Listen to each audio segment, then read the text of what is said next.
So the U.S. government is obviously taking steps to restrict or control China's access. What about the Taiwanese government? I mean, surely they must be concerned. China openly threatens to invade Taiwan. That's right. That's right. The Taiwanese are in an interesting position. On the one hand, it's a very rational strategy for the Taiwanese to some extent, hide behind the United States and let the United States take the steps that will anger the Chinese the most. And I think some of what we see from Taiwan is that dynamic playing out.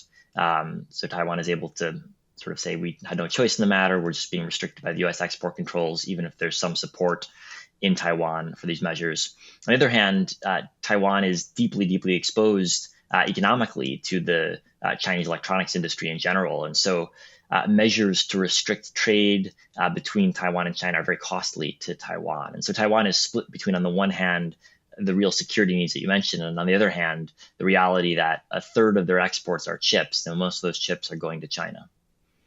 Well, I think what you've been saying is very interesting because a lot of what I hear is, one of the reasons China might try to invade Taiwan is to get access to its semiconductor industry. But from what you said, most likely that kind of invasion would completely disrupt the semiconductor industry, which would have a devastating effect on China.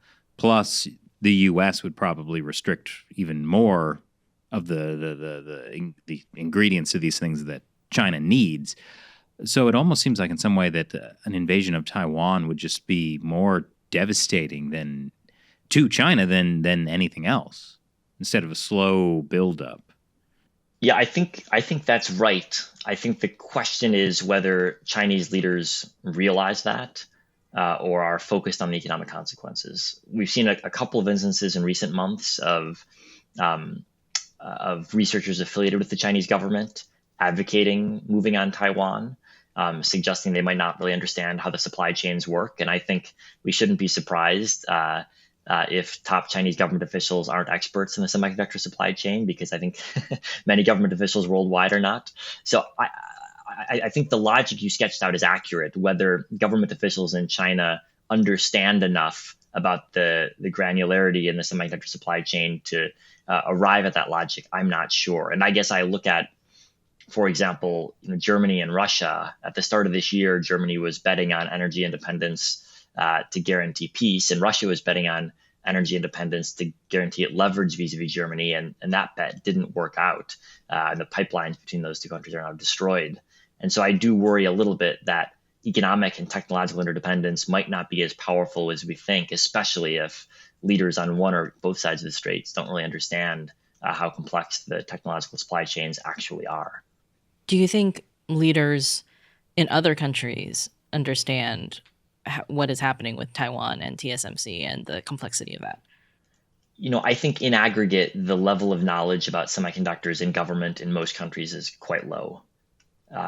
It hasn't been a big issue for most countries for a very long time. It's a really complicated industry that politicians generally don't need to become experts in as they rise up in their political careers. Taiwan is an exception. Korea is an exception. But if you look at most other governments, the things that make successful politicians are things very different from expertise in chips. And although the level of expertise, I think, has risen a lot in the past couple of years because of the shortages and because of growing discussion about the Taiwan question, I still think in aggregate, our political leaders have a lot to learn about the semiconductor industry. So let's say an invasion does happen and the semiconductor supply chain is completely disrupted. What could the U.S. do to recover from that? I think the short answer is not much. Building a new chip industry or building a new chip facility takes years, several years. And the machines that you need to put in these facilities also take several years to build. The 5 companies that I mentioned that build these machines already have their order books full out through next year at least. And so our ability to ramp up capacity to replace Taiwan is really not there. And it's not that Taiwan's a small player. Taiwan produces 1/3 of the processor chips we rely on. So there's no easy way we could deal with the issue. I think we'd be rationing chips for a very long time in the future, which means a lot fewer smartphones, a lot fewer computers, a lot fewer dishwashers, and a lot less economic growth as a result. The cost would almost certainly be in the trillions, regardless of what government did. I mean, I'm just thinking about at the beginning of the coronavirus pandemic, when there was a severe mask shortage. And even for that one much more technologically simple thing, it took many, many months to make something as simple as a mask. To get that manufacturing in the US, where it had been mostly in China. So I'm thinking about chips now, it's kind of mind-blowing. Well, since so much is made globally, couldn't the rest of the world kind of hodgepodge something together? Or internationally? Yeah, internationally, yeah. Well, again, the question is how and how fastly. The reality is that no country has spare capacity right now, and the number of companies that are capable of producing the machinery you need is very small. So there's no stockpile of chips waiting to be used. There's no stockpile of machinery waiting to be used. We're completely unprepared if such a war happens, and the results would be economically disastrous. And that's part of the reason that I wrote Chip War, is that I started realizing how exposed economically we all are, and how almost no one had really thought through the consequences. Well, I'm guessing semiconductors are not like oil or seeds. It's not really something that you can just like stockpile a bunch of them, right? You can't have like a vault somewhere with Scrooge McDuck swimming around in a pile of chips. It's hard to do because the technology in chips advances every single year.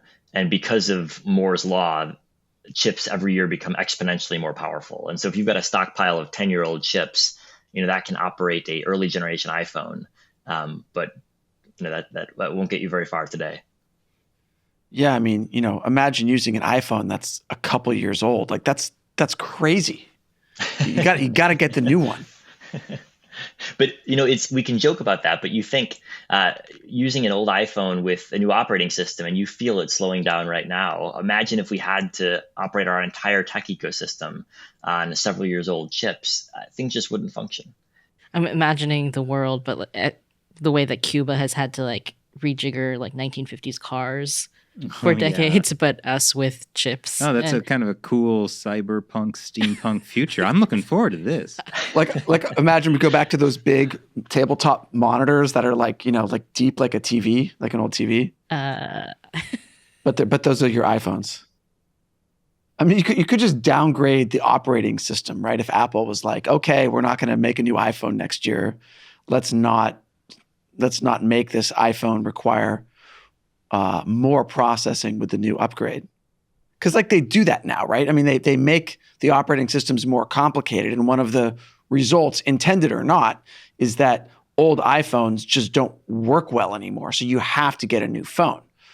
And Apple could change how they do that.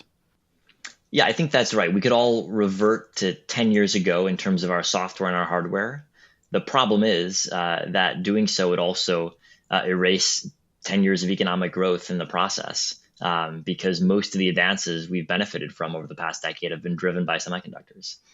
It's not just the devices that chips make possible. It's improvements in corporate productivity come from applying artificial intelligence to manufacturing processes, or applying AI to make better farming outcomes. And all of this is about chips. And so if we don't have access to better chips and the number of chips we need, data center growth slows down, our ability to improve productivity declines, and the economy grinds to a halt. That's the danger.